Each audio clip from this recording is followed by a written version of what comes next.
I may have cancer again.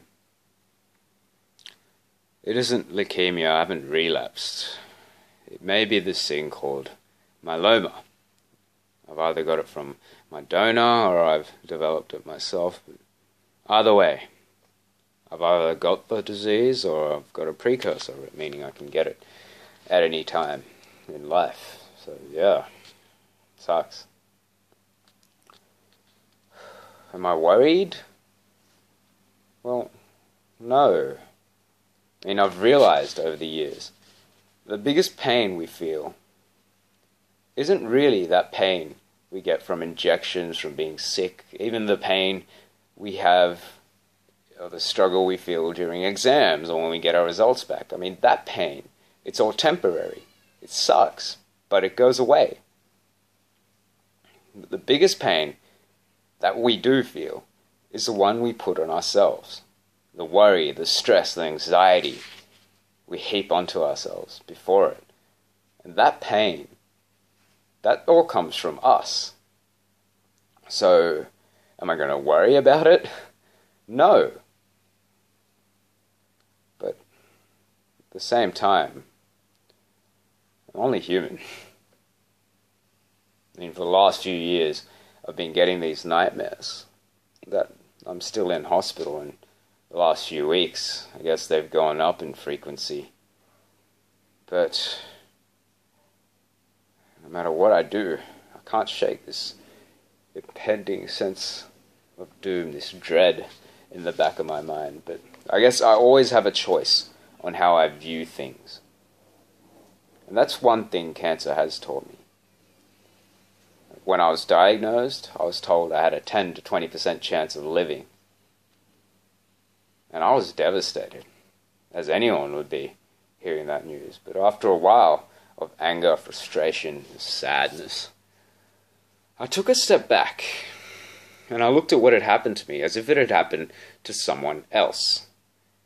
And taking that objective third-person view, that allowed me to question what I was doing. And when I did that, I realized that, you know what? All those emotions, the anger, the frustration, the sadness, that was all coming from me.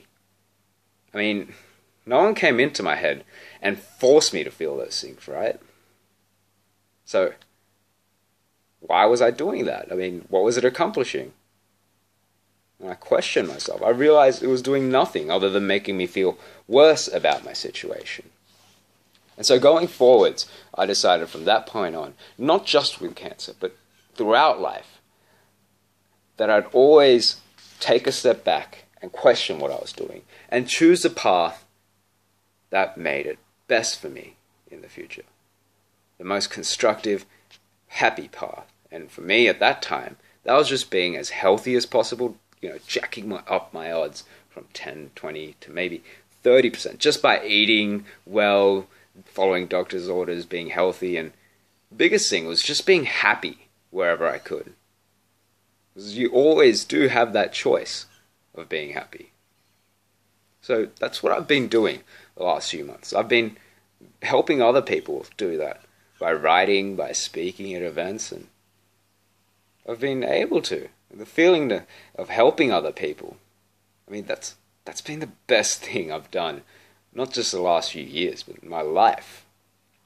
But now I'm thinking about it, I haven't really helped anyone.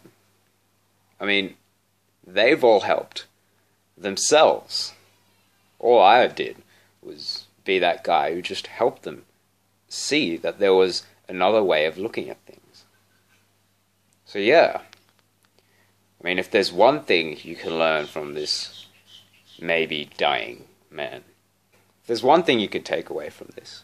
It's that you will always have a second way of looking at things. And you'll always have a choice on how you view your life. So why not make that choice to be the happiest and healthiest version of yourself? I mean, it won't happen straight away. I know it took me days, weeks of crying before I was able to take that step back and just question what I was doing. It may take you some time to see past your difficulties, your challenges too. You may have to talk about it to someone. I know I did, going through cancer. And then after that, when I got depression and went through other things, for completely other reasons, I talked to my parents, I talked to my doctors and stuff, and I got better because of that. And I was able to see that second way of looking at things. There's heaps of people out there just waiting to help you. Just have to reach out. It can be all the people. I'll probably put in a list in the description or whatever of all these people you can talk to. And you can talk to me.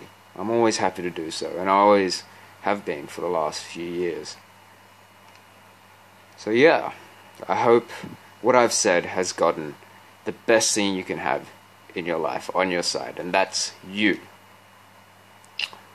And yeah, wish me luck for the biopsy results.